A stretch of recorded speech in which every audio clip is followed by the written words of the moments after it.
Hola, ¿qué tal? Buenos días, buenas tardes, buenas noches. Yo soy Cristian Torralba. Eh, Voy a contestar 6 preguntas del trabajo autónomo como objetivo de básicamente este video. Que espero que se entienda lo mejor posible y todo eso, habrá ejemplos y tal para que se entienda de la mejor manera.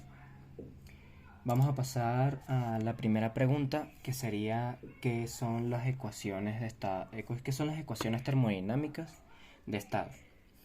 Bueno, antes de pasar a los ejemplos que bueno ya se puede estar viendo, voy en sí a responder la pregunta de qué son las ecuaciones térmicas de estado. Básicamente son ecuaciones que nos ayudan a describir el comportamiento del estado termodinámico de ese sistema termodinámico que básicamente estemos trabajando.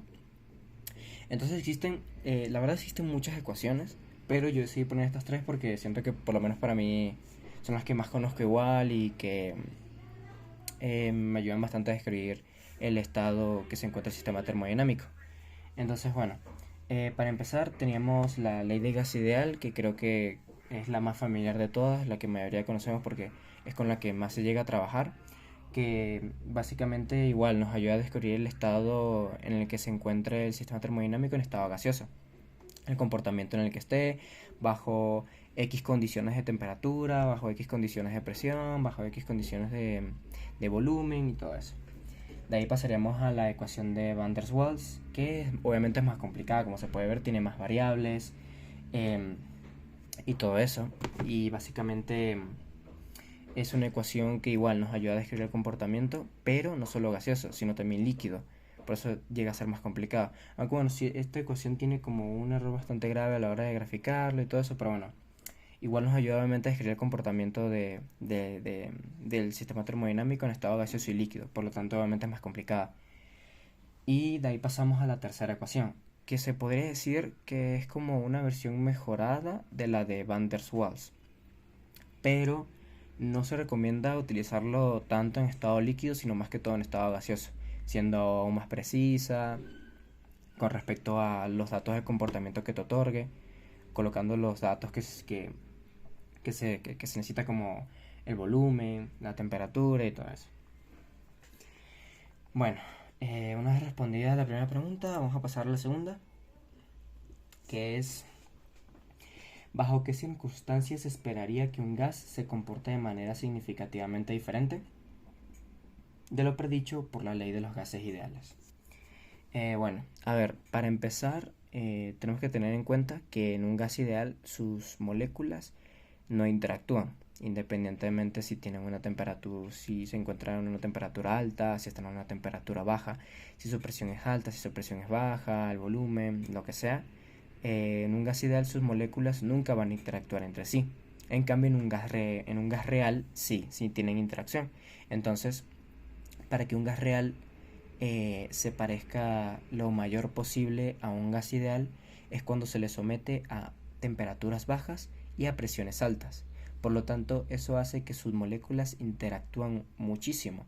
Entonces, bajo esas condiciones, o sea, es lo más diferente a un gas ideal.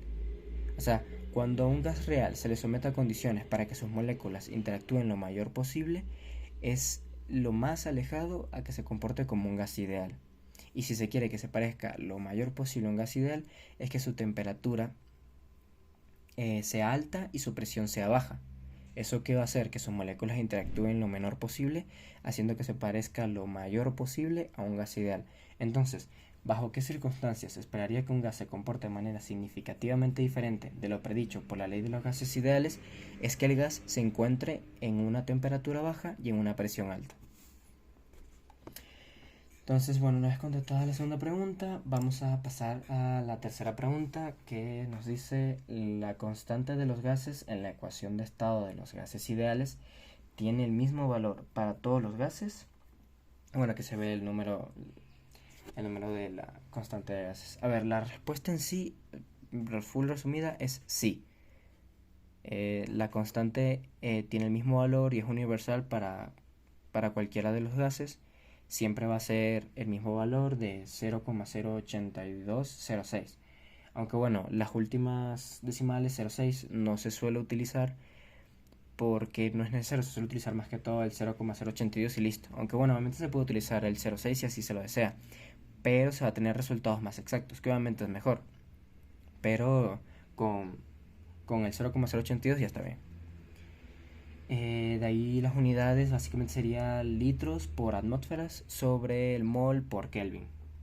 Entonces, sí, la constante de gases se encuentra en muchísimas ecuaciones térmicas de estado, hasta en la ley de los gases ideales que estuvimos viendo en la primera pregunta, y es universal para todos los gases. Es una ecuación que su valor no va a cambiar. Bueno, puede llegar a cambiar si se utilizan diferentes unidades, como por ejemplo que los litros se utilice otra unidad, lo que sea, y si obviamente el valor va a cambiar, pero el valor siempre va a ser igual, el 0,08206.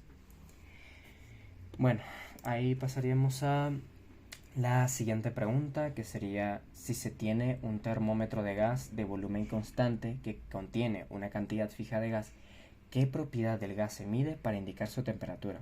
Bueno, un termómetro de gas, para antes de responder la pregunta, obviamente es un termómetro que nos ayuda a determinar la temperatura en la que se encuentra un gas, sea volumen constante o sea presión constante. Entonces, bajo estas condiciones de que el volumen se mantiene constante, ¿qué propiedad del gas se mide para indicar su temperatura? Es la presión, ya que si hay mayor presión, la temperatura del gas va a ser mayor, y si hay menor presión, la temperatura del gas va a ser menor. Entonces, básicamente eso utilizaría el termómetro de gas, medir la presión para determinar la temperatura en la que se encuentra el gas. Eh, el termómetro de gas es una herramienta muy útil para indicar de manera muy precisa la temperatura en la que se encuentra un gas. Entonces, súper útil y tal. Y bueno, básicamente en esa propiedad sería la presión del gas, para medir la temperatura en la que se encuentra. De ahí pasamos a la siguiente pregunta, que dice: ¿el vapor de agua sobrecalentado podría comportarse como un gas ideal? Bueno, básicamente en resumen es sí. ¿Bajo qué? Pero bajo condiciones que tienen que cumplirse, como lo que mencioné anteriormente: que su temperatura sea alta y que su presión sea baja, para que la interacción de sus moléculas sea lo menor posible. Entonces, por ejemplo, si dice el vapor de agua sobrecalentado, o sea que se encuentra a una temperatura bastante alta, entonces tendría que tener una presión muy baja para que se parezca lo más posible a un gas ideal. Pero si en condiciones de que tiene, obviamente puede estar muy sobrecalentado, pero tiene una presión muy alta, entonces obviamente no se va a alejar de lo que es un gas ideal, porque va a haber interacción entre sus moléculas y bueno, no se va a comportar como un gas ideal. Pero si su presión es baja y su temperatura está alta, claro que sí, se podría llegar a comportar como un gas ideal. Entonces sí, la respuesta básicamente sería sí, pero bajo las condiciones que mencioné: que tenga una temperatura alta y que su presión sea baja. De ahí pasaríamos a la sexta pregunta y la última, que sería: ¿qué métodos confiables usaría para estimar propiedades termodinámicas en el estado de gas ideal? Bueno, a ver, como estuvimos observando en la primera pregunta, que eran ecuaciones térmicas de estado, que vimos ejemplos y todo, eso obviamente nos ayudaría para, cualquiera que utilicemos, nos ayudaría para estimar propiedades termodinámicas en el estado de gas ideal. O sea, pero, obviamente hay ecuaciones que son para gases reales y todo, pero como en este caso estamos hablando de gases ideales, desde mi punto de opinión, desde mi criterio, yo utilizaría la ecuación de ley de gases ideales, porque fue creada hasta con esa intención, y además de que es una ecuación que no es muy complicada, tiene variables que son medibles y que hemos llegado a utilizar muchísimo, como es el volumen, la presión y la temperatura. Entonces, desde mi punto de opinión, yo utilizaría la ecuación térmica de estado, que sería la ley de los gases ideales. Por eso, porque fueron creadas por lo mismo, ley de gases ideales, no es muy complicada, mm, me da lo que quiero, que son las propiedades son las propiedades en las cuales se encuentra el estado de gas ideal. Entonces, sí, ¿qué métodos confiables usaría para estimar propiedades termodinámicas en el estado de gas ideal? Como general, obviamente utilizaría las ecuaciones térmicas de estado. ¿Y cuál específicamente utilizaría más y todo eso? Sería la ecuación de la ley de los gases ideales. Entonces, eso, no hay más preguntas. Son 6 preguntas que he contestado durante el video. Entonces, eso, espero que les haya servido algo, aunque sea.